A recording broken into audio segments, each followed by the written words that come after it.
Up next on The Ripple Effect, we're going to take you on the spiritual side. I'm going to introduce you to Reverend Kevin Ross, who is the author of The Designer Life. You're not going to want to miss this, so stay tuned. What is the ripple effect? Every thought and every action has a reaction that is felt out in the universe. There is only one art. That art is you. On my show, I feature everyday people that are positively changing the lives of other people. What I do and who I am made a difference in those people's life. Just as a single drop of water sends ripples out into a pond, the actions of every individual are felt in the universe. It only takes a split second to cause a ripple. What ripples are you sending?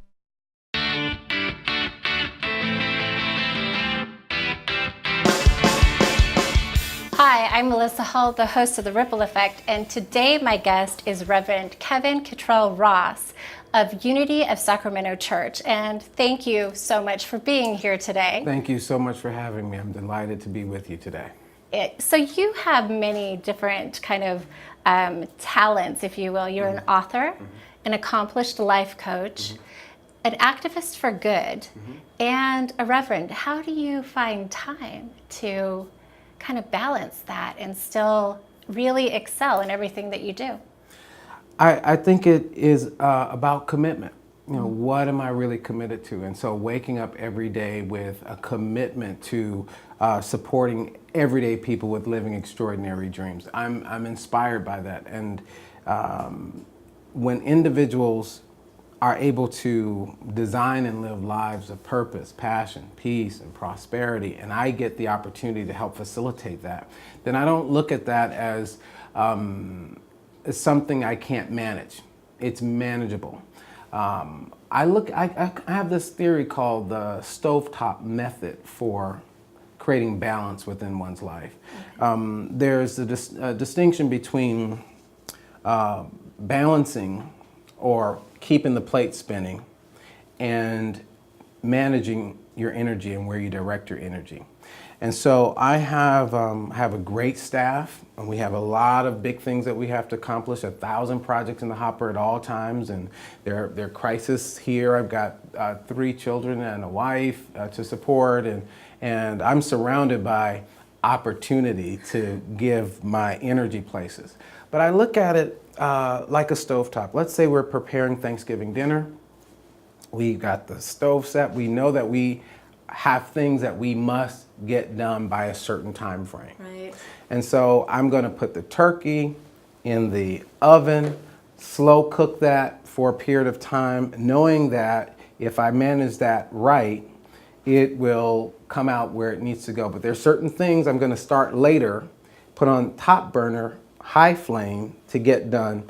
So it's about where I shift my energy. So it's all about just kind of keeping flow in my life. I also have tremendous support. I'm clear that I can't do it all by myself, and so I don't even claim to know it all or can do it all. So we're fortunate to have help that really gets in there with us. I love the fact that there are companies like Lyft and Uber that exist on the planet. I don't think I could survive without Uber and Lyft, and Waze is another one too. Okay, that's a no. See, I need to have that in mind. So between managing where I direct my energy, having the right support, competent, skillful people who are brilliant at what it is they do, and staying in my lane and following the directions of my wife, my life is in balance. I love that.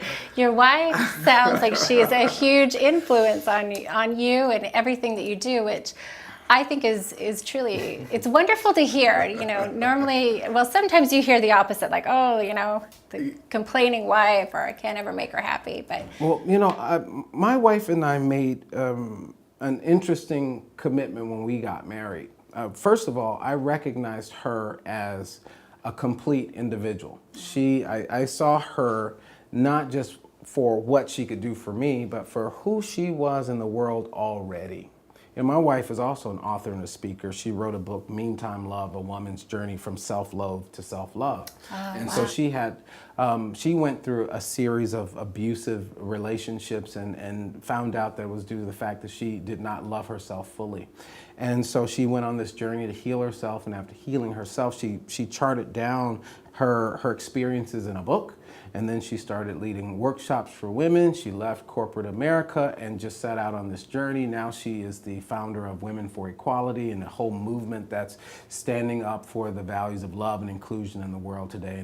And so when I look at my wife, I look at a force for good in the world. And so we share a space. When we got married, in our ceremony, I put my ring on my finger, she put her ring on her own finger, so that it was a statement of consciously choosing to be in this relationship. I don't have to be in this relationship because I'm broken, looking to be made whole by somebody else. I'm already whole, and you're already whole. And in that sense of wholeness, when we come together, we don't complement each other, we supplement each other. So there's an overflow that comes from our joining, but I'm consciously choosing to be with you. I don't have to be with you. You don't have to be with me. And so every day in our marriage, it is a choice to be with each other. So we choose each other all over again, and all that comes with that, you know. And I think it's one thing to love each other.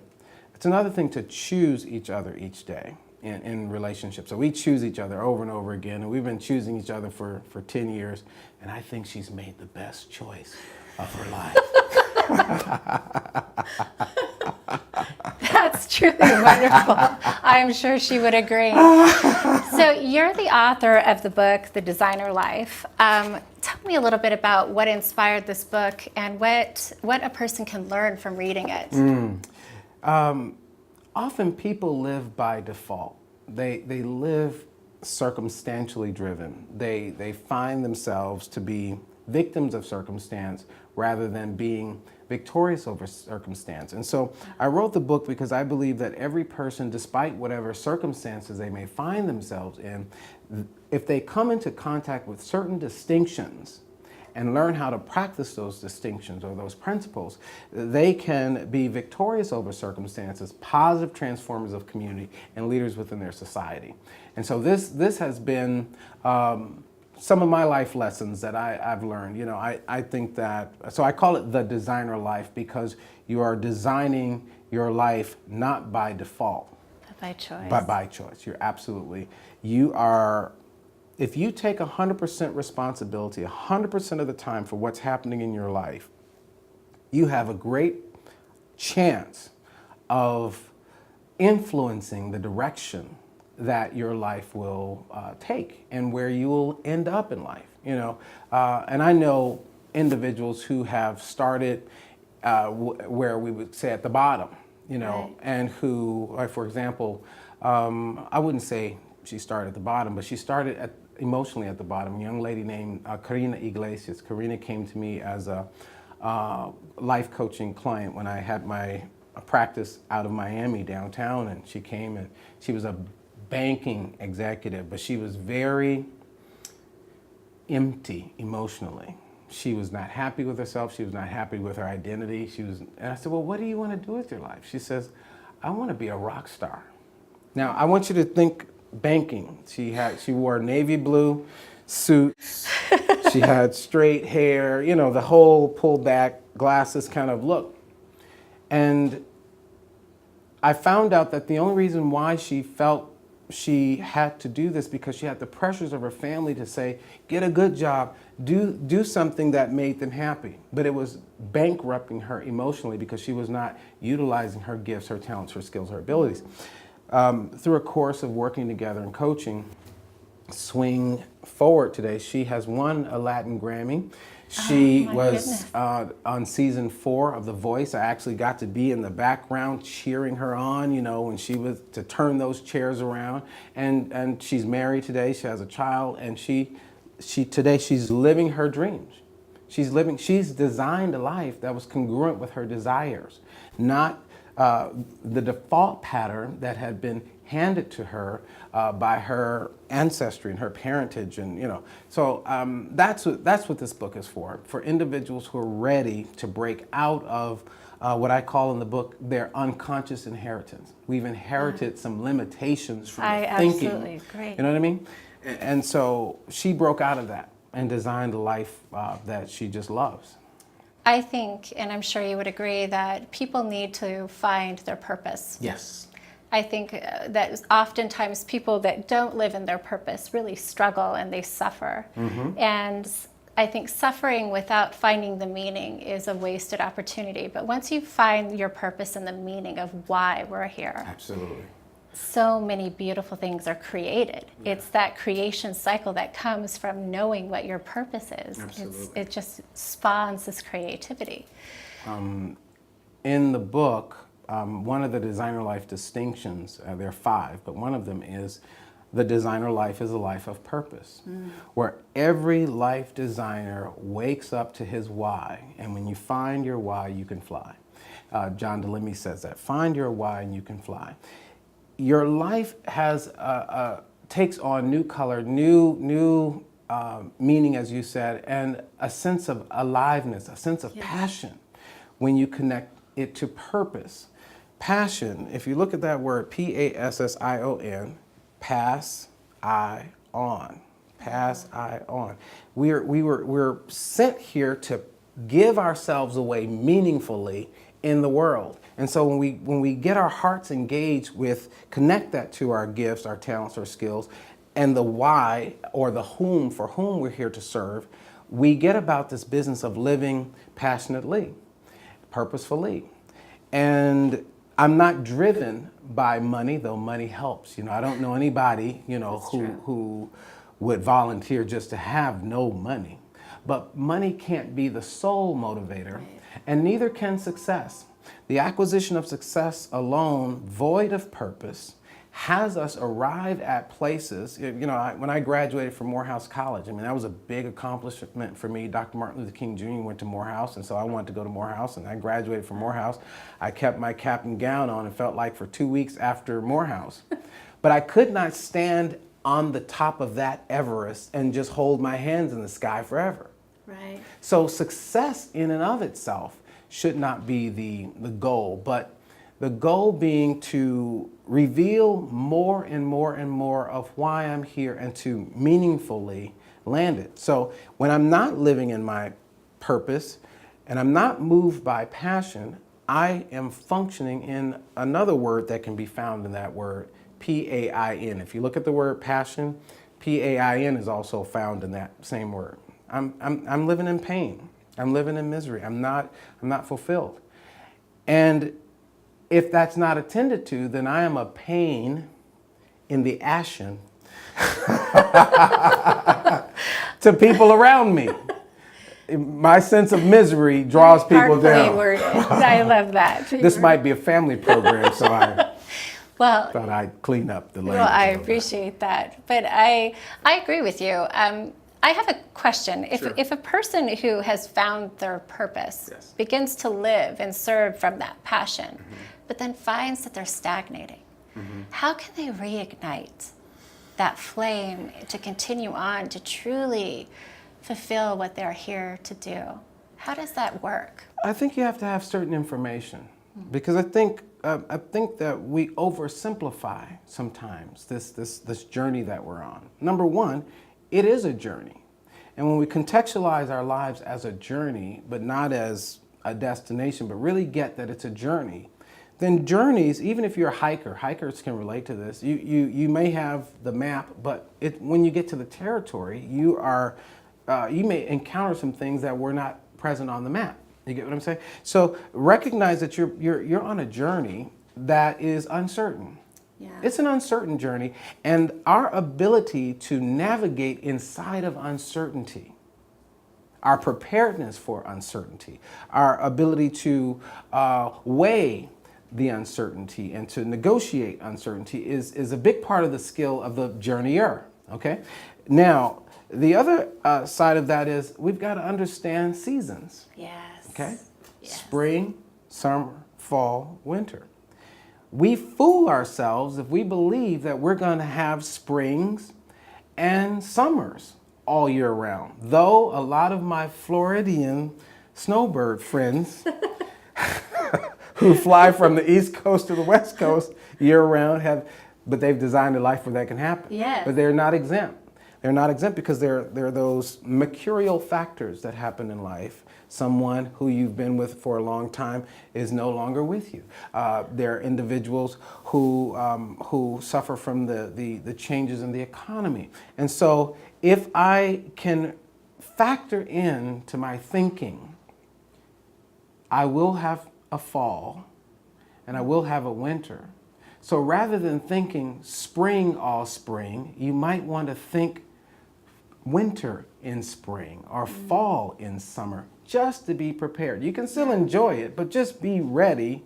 You know, get your coats on sale, you know, one day, so that you're equipped when it happens.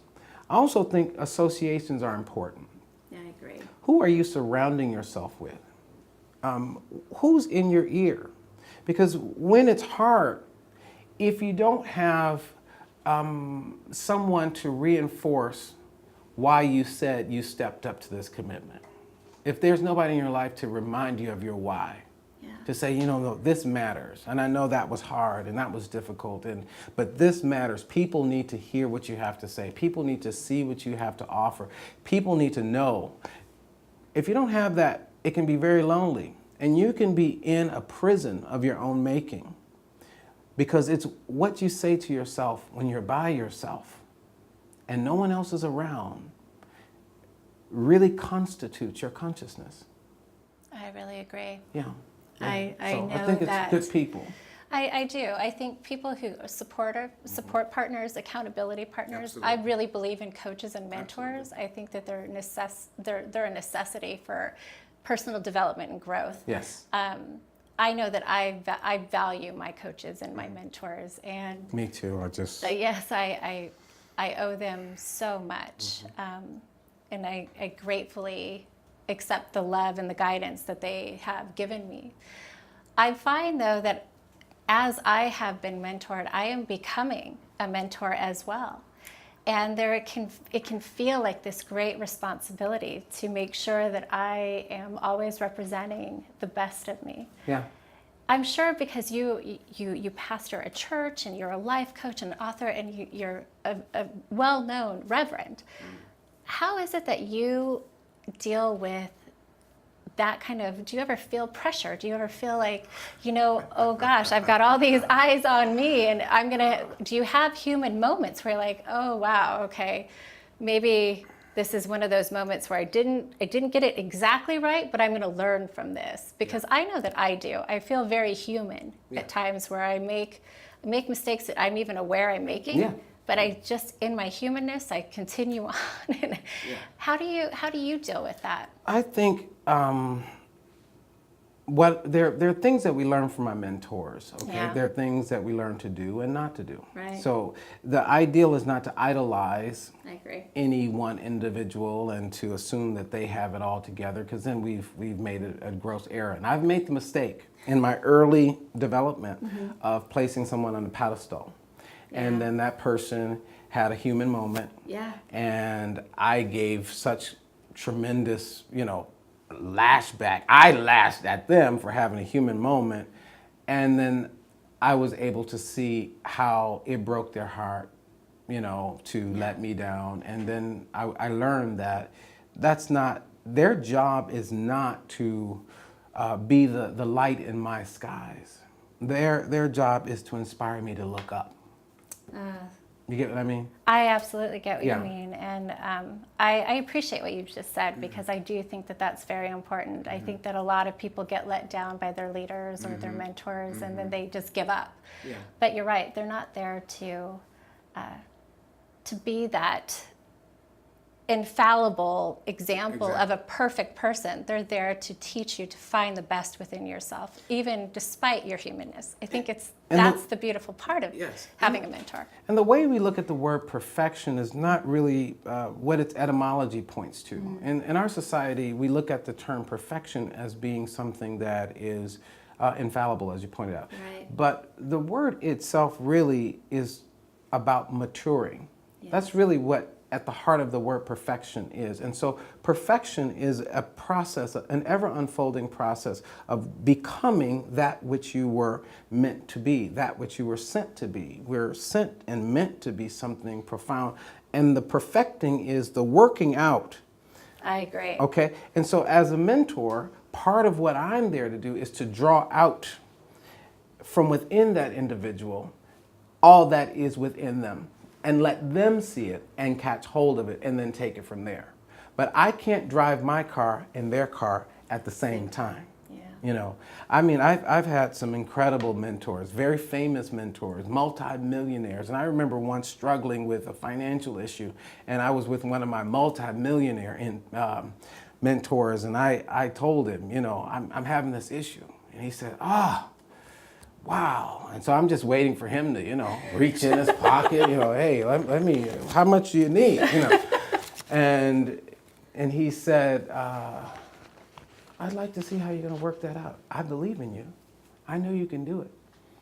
And It's powerful. he gave me the self-respect to dig within. But he let me know, I'm going to be right there with you now.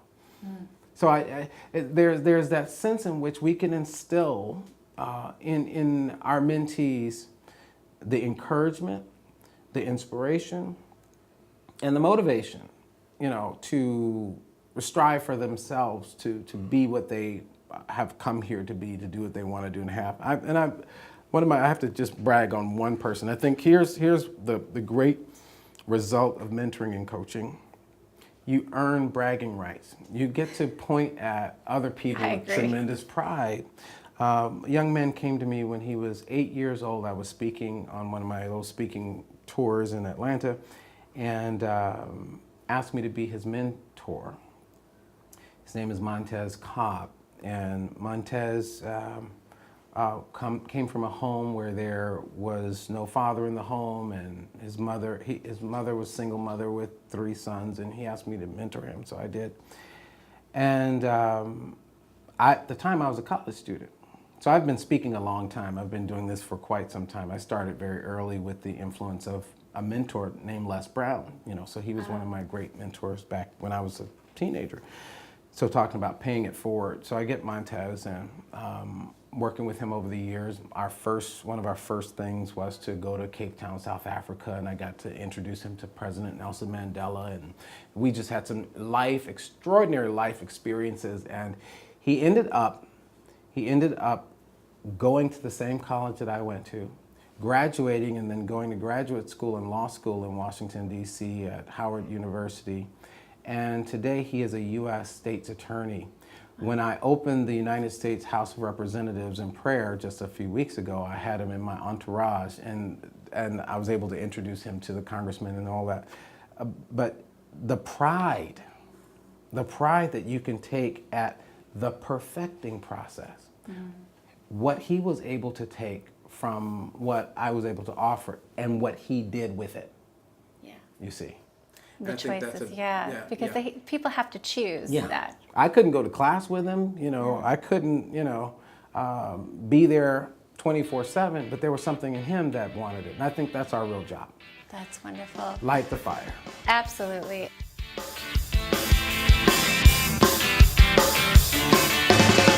Reverend Kevin Ross continues his incredible story on the next episode of The Ripple Effect.